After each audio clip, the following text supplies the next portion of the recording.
नमस्कार, स्वागत है आप सबका हमारे खास कार्यक्रम देश देशांतर में। मैं हूं कवीन सचान और आज बात होगी बैंकिंग घोटाले के बाद आरबीआई के बयान की। जी हां, आरबीआई ने कहा है कि देश में जो बैंकिंग घोटाला हुआ, पीएनबी खास तौर पर जिस तरीके से, उसके बाद वो दुखी हैं और नाराजगी भी है।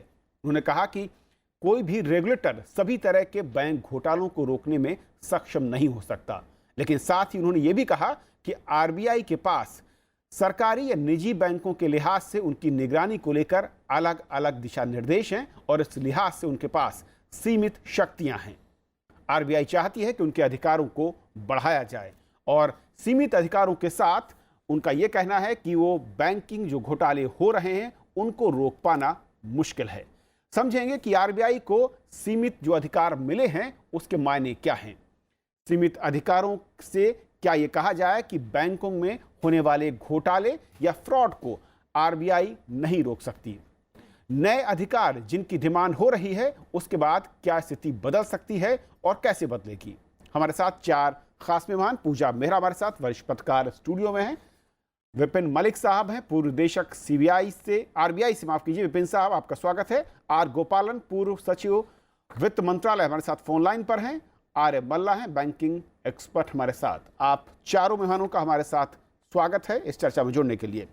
शुरुआत मलिक साहब, मैं आपसे, आरबीआई के पास पीएनबी जैसे बैंकिंग घोटाले को रोकने के लिए क्या अधिकारों की कमी है या थी? जो अधिकार हैं, सीमित अधिकार कहा जा रहा है, उर्जित पटेल साहब ने कहा है, क्या वो सीमित अधिकार काफी नहीं थे इस तरह के घोटालों को रोकने के लिए?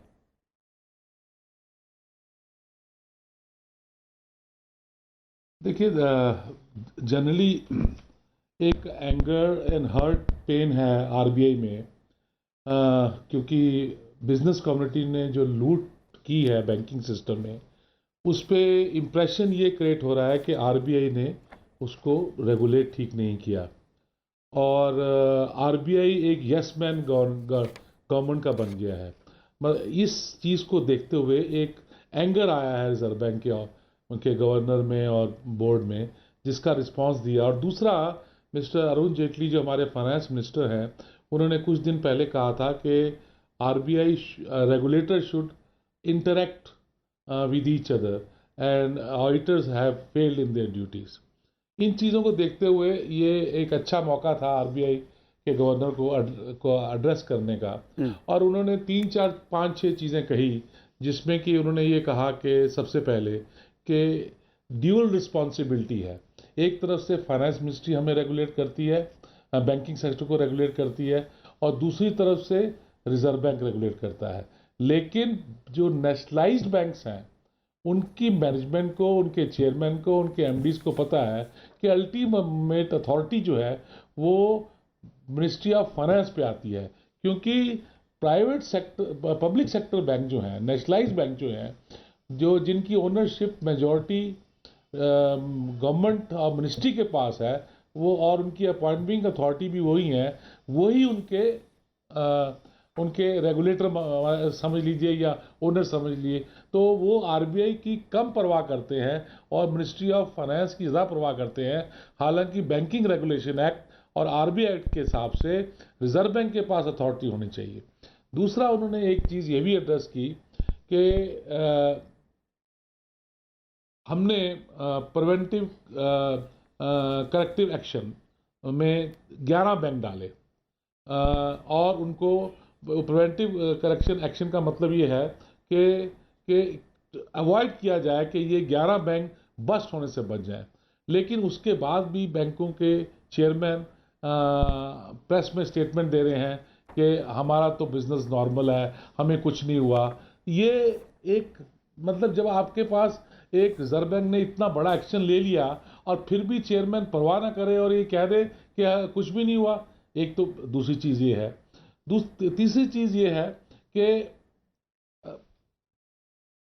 एक मतलब इम्प्रेशन, ये ब्लेम गेम शुरू हो गया है between the government and RBI. तो वो एक ब्लेम गेम्स को अवॉइड करना चाहते हैं, और उन्होंने बातों बातों में ये हिंट कर दिया है कि बेटर ये होगा कि या तो आप कंट्रोल कंप्लीट ले लीजिए या हमें दे दीजिए। ओके, ये मतलब टोटल जो उनकी स्पीच थी उसका यही मैं मलिक साहब, आपने स्पीच के अलग अलग पॉइंट रेज किए, लेकिन मेरा सवाल बहुत सीधा था कि क्या प्रेजेंट में जो टूल्स आरबीआई के पास हैं वो नाकाफी हैं इस तरह के घोटाले को रोकने के लिए? गोपालन साहब हमारे साथ फोन लाइन पर हैं। सर, मेरा सवाल यह है कि जिस तरीके से आरबीआई कह रही है, आरबीआई के गवर्नर का जो बयान है वो ये कहते हैं कि इंटरनल सिस्टम बैंकों का ठीक नहीं था और इसीलिए इस तरह के घोटाले हुए। इसके बारे में अलर्ट वक्त वक्त पर आरबीआई जारी करता है। अगर इंटरनल सिस्टम दुरुस्त होता तो घोटाले नहीं होते। यानी साफ है कि अधिकार आरबीआई के और इन घोटालों को बचाने के लिए कहीं दोनों में सामंजस्य नहीं है। उसके पीछे के जो तर्क हैं वो खोखले दिखते हैं। You see, it is like this. RBI, yes, is correct in saying that there are many powers which they otherwise exercise over private banks cannot be exercised over public sector banks thanks to the Nationalization Act. The Banking Regulation Act does not operate in certain cases like appointment of chief executives, directors, mergers, acquisitions, and those kind of things, which the owner happens to be the government, and therefore government decides on the chief executive and on the directors and those other things. But RBI has the powers in any case under the RBI Act and the Banking Regulation Act to call for records, to give suitable instructions, to regulate the banks. They have wide powers over all banks, including public sector banks. And in my view, from my experience, I would rather also tell you that the bank chairman and managing directors, they are extremely worried about RBI writing anything against their bank or against them, which would be very, very critical on them. But let us also understand that times have changed. Okay. When Bank Regulation, the Nationalization Act came, it was supposed to serve a particular purpose. Now that purpose to a great extent has been served, and it can continue to be served in a different format altogether, with government holding going below 50% and enabling RBI to have all the powers which they have over private sector banks, also in the public sector banks. But let me tell you something. Unless the systems are properly monitored, audit is done precisely, various, uncertainties, risks in the banking system are addressed through audit and over controls and those kind of systems and controls. Many amount of this corruption or the Ghotala, what you have been talking of, it is difficult that it cannot occur. It will occur.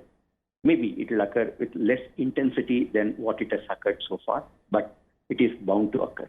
Okay. But I feel that RBI has a point in what they are saying at this point in time. Okay. So I think we need to give them that kind of powers over public sector banks also. Okay, मैं sir आपका लौटूंगा। पूजा, जो बात हमारे दोनों panelist ने कही है, क्या ये माना जाए या समझा जाए कि जो एक बड़ी दलील दी है उजित पटेल साहब ने कि हमारे पास जो सिस्टम है ड्यूअल सिस्टम है, ड्यूअल रेगुलेशन का सिस्टम है, प्राइवेट बैंक के लिए अलग है और निजी बैंकों के लिए अलग है। ऐसे में इस सिस्टम को जब लागू किया गया था, जो उस वक्त उसका संदेश, मकसद या मंशा थी, उसे अब क्या बदलने की ज़रूरत है और क्या उससे हम इस तरह के फ्रॉड को वाकई रोक पाएंगे? वो जिम्मेदार है इसके लिए? मेरे ख्याल से ये जो ड्यूअल सिस्टम है ये ज़िम्मेदार नहीं है इस फ्रॉड के लिए। और अगर ये पावर्स आरबीआई को दे भी दी जाएं तो मतलब मेरा कहने का ये मतलब है कि क्योंकि ये पावर्स आरबीआई के पास नहीं हैं, इसीलिए आरबीआई इस पर्टिकुलर केस में कमज़ोर नहीं पड़ा है। देखिए, आरबीआई ने अभी तक ऐसे नहीं कहा है, गवर्नमेंट को इस तरह का रिकमेंडेशन नहीं भेजा है कि आप पंजाब नेशनल बैंक के बोर्ड को सुपरसीड कर दीजिए। वो कह रहे हैं ये पावर हमारे पास नहीं, सरकार के पास है। लेकिन आरबीआई सरकार को ये रिकमेंडेशन दे सकता है। आरबीआई सरकार को रिकमेंडेशन दे सकता है कि ये सीनियर मैनेजमेंट में गड़बड़ हुई इस पर्टिकुलर केस में, आप इनको बर्खास्त कर दीजिए। क्या आरबीआई ने ये सब तरीके आजमा लिए हैं और उसके बाद आरबीआई कह रहे हैं कि हमारी पावर्स जो हैं वो कम हैं? अगर तो तब ये उनकी बात नहीं गवर्नमेंट ने मानी होती, तब हम उनकी गवर्नर की बात मान सकते थे। लेकिन उन्होंने ये सब अपने ऑप्शंस एक्सरसाइज नहीं किए हैं। अभी जो मर्जर हुआ है एसबीआई बैंक के ब्रांच सब्सिडरी बैंक्स का, उसमें आरबीआई की रिकमेंडेशन थी। तो उर्जित पटेल का ये कहना कि हम कुछ नहीं कर सकते क्योंकि हमारे पास ये पावर्स नहीं है, वो बात सही है, लेकिन जो आप कर सकते हैं कि आप वो कर रहे हैं। आप सरकार को ये रिकमेंडेशन दे सकते हैं कि आप इस केस में ये एक्शन लीजिए, वो तो नहीं किया है। पूजा, आप ये यू आर सेइंग कि आरबीआई जो भी कह रही है they are supposed as excuse not the way. मैं इतने स्ट्रॉन्ग वर्ड नहीं यूज करूंगी, लेकिन मेरे ख्याल से उनको ये ऑप्शन एक्सरसाइज कर लेना चाहिए था कि वो कह सकते थे कि जी हमने तो अपनी तरफ से सरकार को रिकमेंडेशन दे दी है, अब आगे सरकार देखिए, और फिर अगर सरकार की तरफ से एक्शन नहीं होता तो वो कह सकते थे कि हमारे पास पावर नहीं है। पर पहला ही स्टेप नहीं लिया तो क्या कह सकते हैं। मौला साहब, आपके नजरिए से, क्योंकि जब ड्यूअल रेगुलेशन की बात आती है, आरबीआई के पास निजी बैंकों को हैंडल करने के अलग अधिकार दिए गए हैं और जो सहकारी या सरकारी बैंक हैं उनके लिए अलग अधिकार हैं।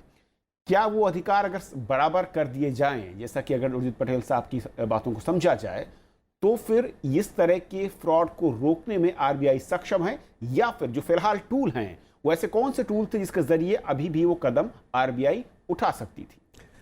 नहीं, मैं तो एक लार्जर पिक्चर आपको देना चाहूँगा इसमें कि लेट्स एग्जामिन ये हुआ क्या।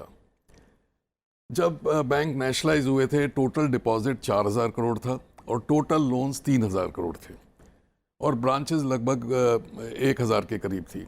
आज 100 लाख करोड़ से ज़्यादा डिपॉजिट है, 80 लाख करोड़ से ज़्यादा लोन है, 1.25 लाख ब्रांचेस हैं, लगभग 16 से 18 लाख लोग बैंक में काम करते हैं।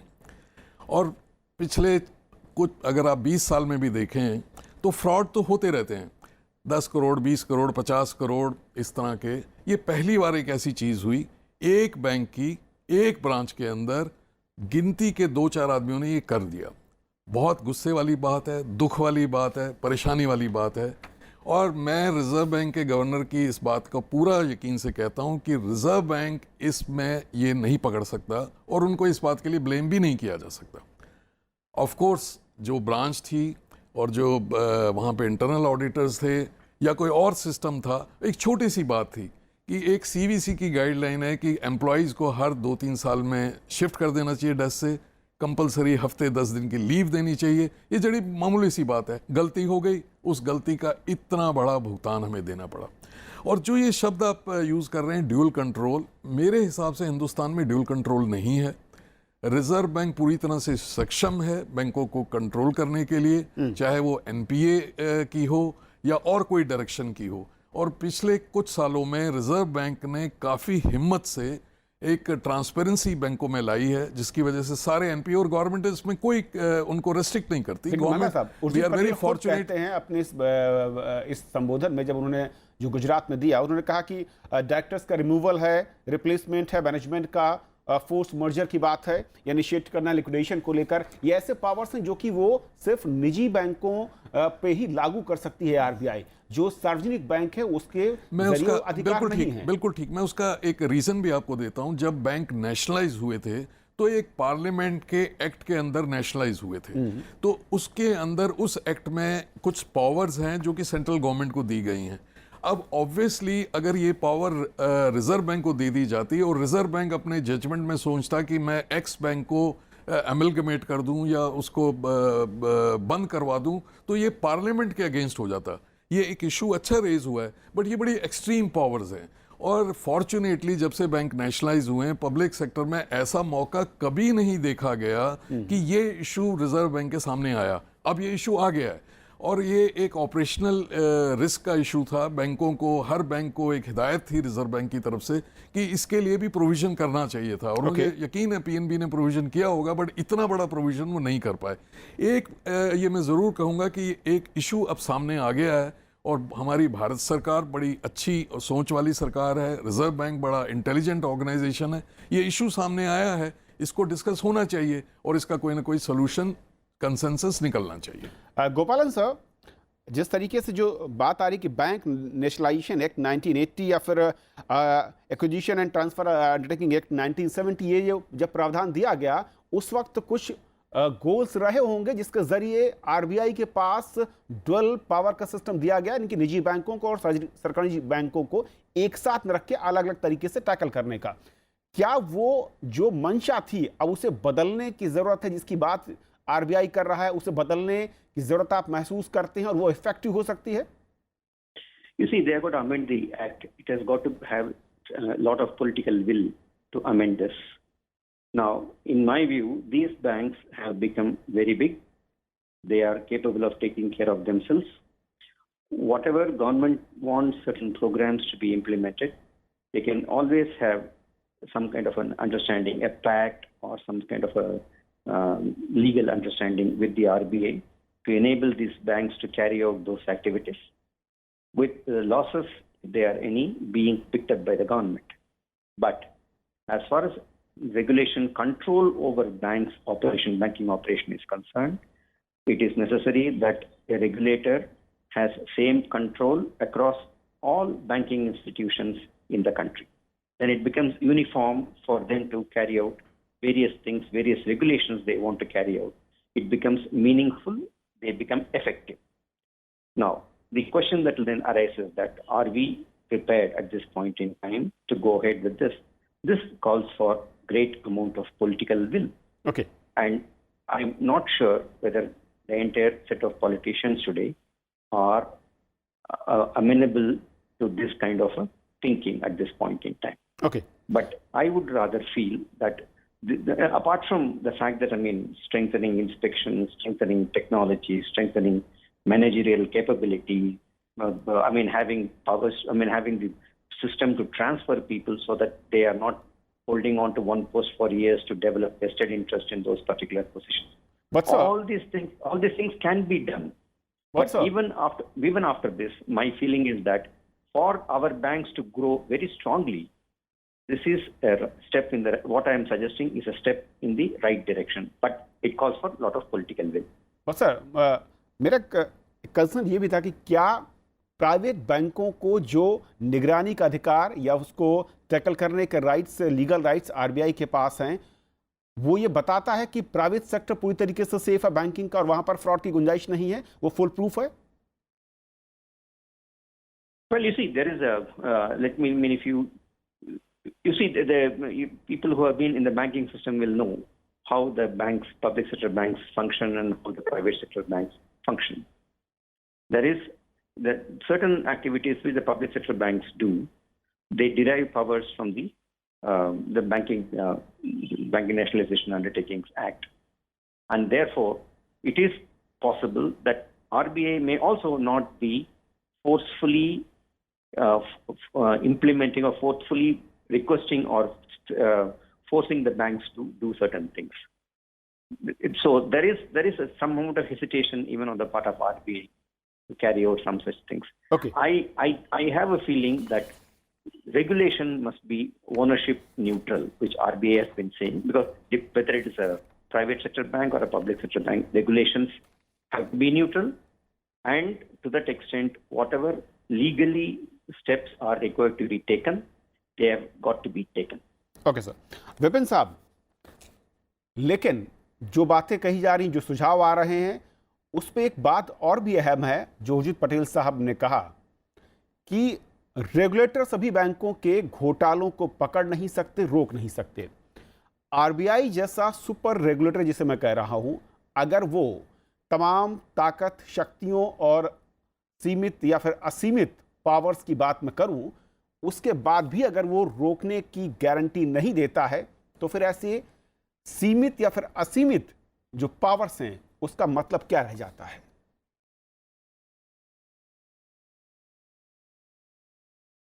कविंद्रा साहब, 2005 में अमेंडमेंट आई थी जिसमें आरबीआई ने रिस्क बेस्ड सुपरविजन किया था। वो क्यों किया था? क्योंकि technology, hello ji, hello, is it disconnected? No sir, you can continue sir, we are hearing.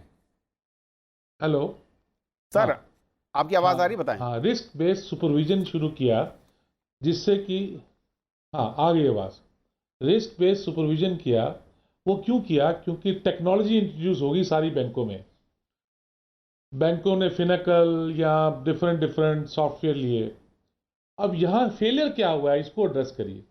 Failure क्या हुआ है कि टेक्नोलॉजी इंट्रोड्यूस हुई, लेकिन टेक्नोलॉजी इंट्रोड्यूस होने के बाद कुछ पार्ट ऑफ टेक्नोलॉजी तो यूज़ होती रही और कुछ पार्ट उसमें नहीं लिया गया फ्रॉड करने के लिए।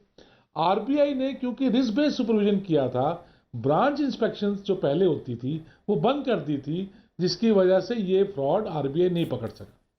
अगर ये टेक्नोलॉजी जो इंट्रोड्यूस हुई है, अगर उस टेक्नोलॉजी को फुल्ली यूज ना किया जाए, मेरा ख्याल डिस्कनेक्ट हो रहा है। फिर मैं बोलता ना सर, आप बोलते रहिए, अगर आपकी आवाज आ रही है। टेक्नोलॉजी को फुल्ली ना यूज, उसको पार्ट यूज किया जाए, अच्छा पार्ट यूज किया जाए तो रिजर्व बैंक की जो रिस्क बेस्ड सुपरविजन पॉलिसी थी उसको चेंज करनी पड़ेगी, उसको फिर वापस जाना पड़ेगा ट्रांजैक्शनल ऑडिट के लिए, इन्वेस्टिगेशन के लिए, और यही ऑडिटर्स की सिचुएशन आएगी।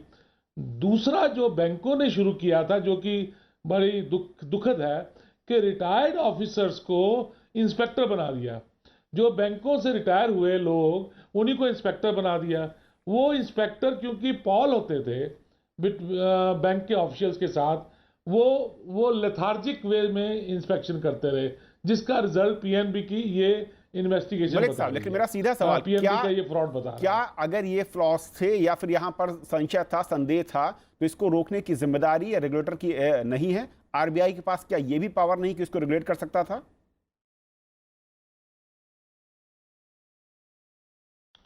देखिए, अल्टीमेट अथॉरिटी तो रिजर्व बैंक की आती है, इसमें तो कोई दो राय है ही नहीं है।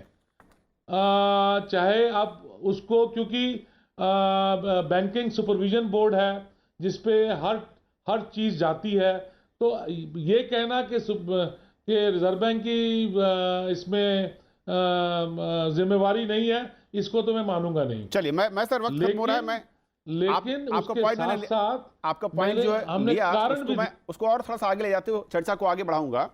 पूजा, जो बात मलिक साहब कर रहे हैं, जिस तरीके के स्टेप्स की वो बात कर रहे हैं, रेगुलेटर का काम उसको नियंत्रित करना है, उसकी ताकत आरबीआई के पास है, वो खुद कर रहे हैं।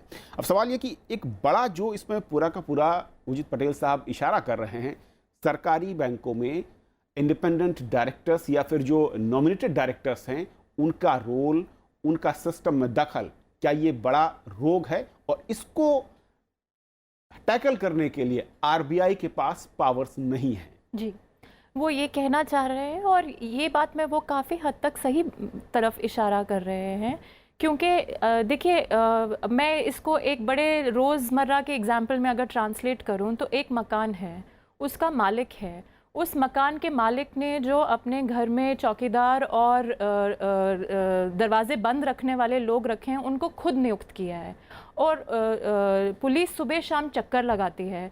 सुबह शाम चक्कर के बीच में घर में चोरी हो गई, क्योंकि जो नियुक्त किए गए अधिकारी थे उन्होंने दरवाजे खुले छोड़ दिए।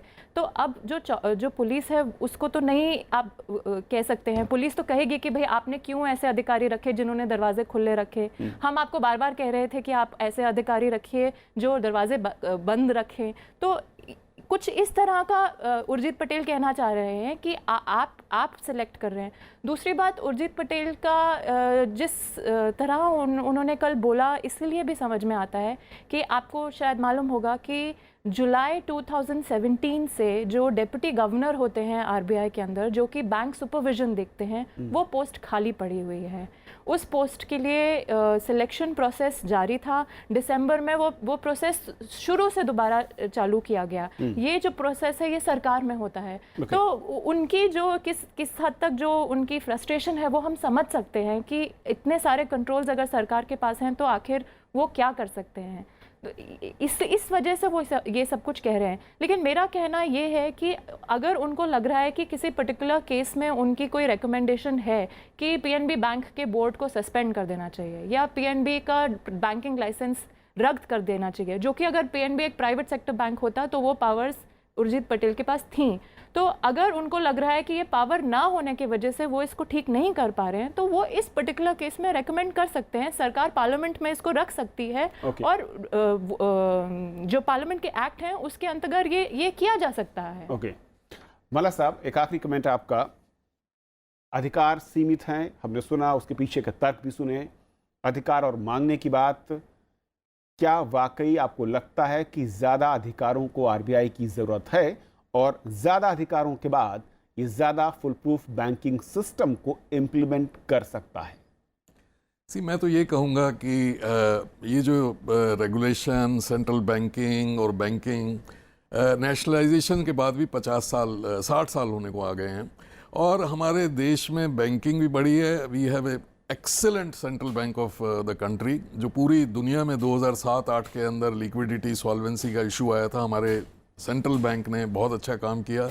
हमारे पब्लिक सेक्टर बैंक्स ने बहुत अच्छा काम किया है, चाहे वो मुद्रा योजना हो, जनधन योजना हो। और ये सोचना कि प्राइवेट सेक्टर बैंक जो हैं वो फूल प्रूफ हैं और पब्लिक सेक्टर में है, वो बिल्कुल गलत बात है, क्योंकि दुनिया के अंदर एक से एक बड़ा बैंक प्राइवेट सेक्टर का फेल हुआ है। So it is not necessary. और 15-20 लाख एम्प्लॉयज़ जो कि इतने डेडिकेटेड हैं, उसमें 2-3 आदमियों की वजह से सिस्टम फेलियर ज़रूर हुआ है। बट मुझे पूरी उम्मीद है कि जो एक अमृत मंथन की बात ऑनरेबल गवर्नर ने कही है, बहुत अच्छी बात करी है और हम सबको इसका ब्लेम लेना पड़ेगा और इस इशू से एमर्ज होके हमें ऑब्वियसली एक ऐसा सिस्टम बनाना पड़ेगा जो कि फूल प्रूफ हो, ट्रांसपेरेंट हो और इस तरह की फ्यूचर में चीज़ें ना आए। इश्यूज अच्छे रेज हुए हैं। We have a wonderful central government today which is decision maker, वो डिसीजन लेती है और इस इश्यूज़ को चाहे वो पार्लियामेंट इन्वॉल्व हो या मिनिस्ट्री ऑफ फाइनेंस इन्वॉल्व हो, इसका सोल्यूशन निकलना चाहिए which is good for the nation. चलिए, तो बहुत शुक्रिया आप चारों मेहमानों का हमारे साथ इस अहम चर्चा में जुड़ने के लिए और समझाने के लिए कि आरबीआई के पास जो अधिकार हैं वो असल में कितने मजबूत हैं, अधिक अधिकारों की मांग कितनी जायज़ या फिर कितनी नाजायज़ या कमज़ोर दिखती है। लेकिन एक बात साफ निकलती है कि सिस्टम को मथने की ज़रूरत है और उसमें जो खामियां हैं उनको दुरुस्त करके इस तरह के फ्रॉड को रोका जा सकता है। फिलहाल आज इतना ही। नमस्कार।